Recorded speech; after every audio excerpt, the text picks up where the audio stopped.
O Evangelho de Marcos, capítulo 3. Jesus e o homem da mão aleijada. Jesus foi outra vez à sinagoga. Estava ali um homem que tinha uma das mãos aleijada. Estavam também na sinagoga algumas pessoas que queriam acusar Jesus de desobedecer à lei.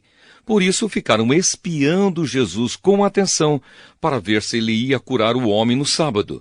Ele disse para o homem: "Venha cá." E perguntou aos outros: "O que é que a nossa lei diz sobre o sábado?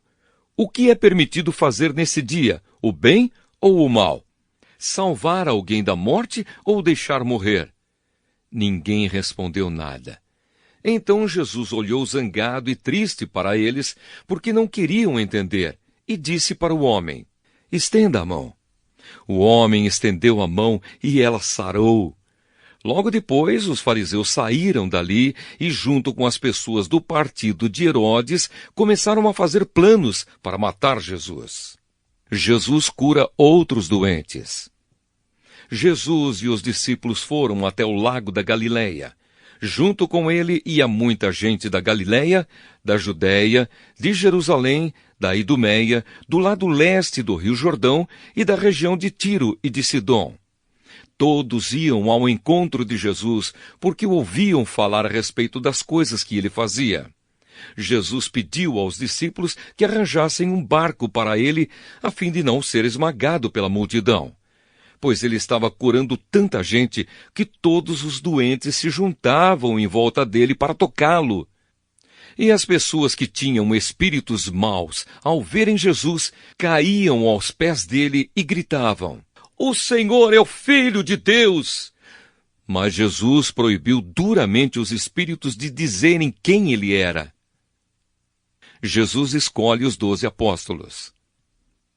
Jesus subiu um monte, chamou os que ele quis, e eles foram para perto dele. Então escolheu 12 homens para ficarem com ele e serem enviados para anunciar o Evangelho. A esses 12 ele chamou de apóstolos. Eles receberam autoridade para expulsar demônios. Os 12 foram estes: Simão, a quem Jesus deu o nome de Pedro; Tiago e João, filhos de Zebedeu. A estes ele deu o nome de Boanerges, que quer dizer filhos do trovão; André, Filipe, Bartolomeu, Mateus, Tomé, Tiago, filho de Alfeu, Tadeu, Simão o nacionalista e Judas Iscariotes, que traiu Jesus. O poder de Jesus para expulsar demônios. Quando Jesus foi para casa, uma grande multidão se ajuntou de novo, e era tanta gente que ele e os discípulos não tinham tempo nem para comer.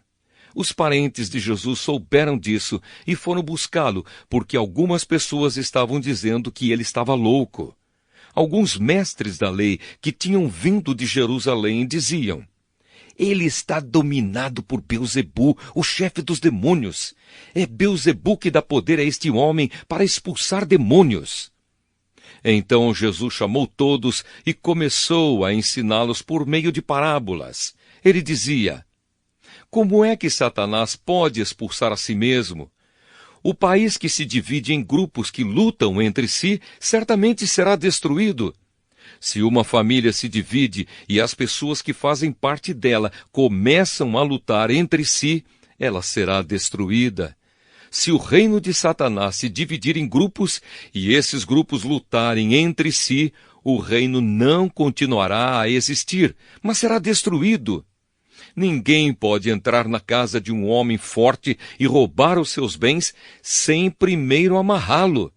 Somente assim essa pessoa poderá levar o que ele tem em casa. Eu afirmo a vocês que isto é verdade.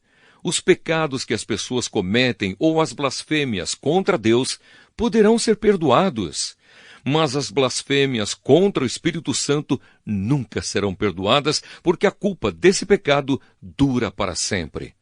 Jesus falou assim porque diziam que ele estava dominado por um espírito mau. A mãe e os irmãos de Jesus. Em seguida, a mãe e os irmãos de Jesus chegaram. Eles ficaram do lado de fora e mandaram chamá-lo. Muita gente estava sentada em volta dele e algumas pessoas lhe disseram: Escute, a sua mãe e os seus irmãos estão lá fora, procurando o Senhor. Jesus perguntou: quem é a minha mãe? E quem são os meus irmãos?